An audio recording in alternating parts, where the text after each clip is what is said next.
Chairman, we do have a quorum with 6 members present. Thank you. Getting started, start with our first item, the action agenda. Tom? Thank you, Mr. Chairman. Members of the board, first matter on the action agenda will take a few minutes for me to explain. It's item A. It's the food service management agreement with Airmark.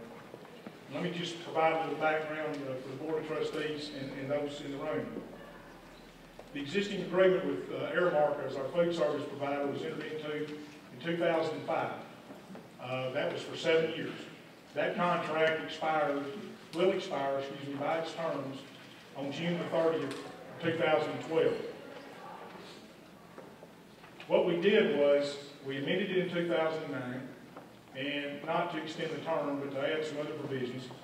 So the current contract that we have with Airmark will expire on, May the 30th, I misstated, May the 30th, 2012. What I was concerned about and what I was most wanting to avoid is losing money on the commissions. I didn't want to get us in a position where we lost $100,000 or whatever on the commissions. And I think we've satisfied ourselves that we're okay.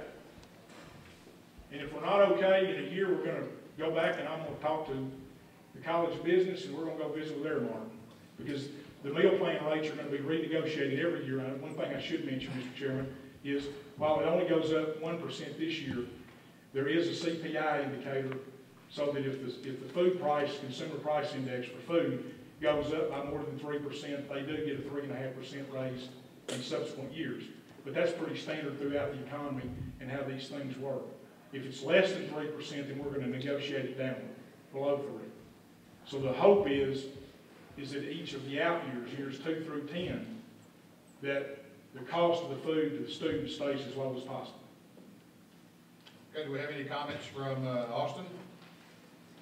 Mr. Chairman, members of the board, I'd just like to say that the students do support this arrangement. We do continue to support the relationship, the partnership between Airmark and UCA. And I'm really glad that students were involved in this process, and we're really proud of our products. Thank you, Austin. Dr. Wilson?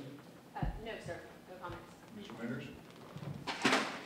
Not really. I was able to be on the committee, and we were able to have staff input, and we appreciate that in this process.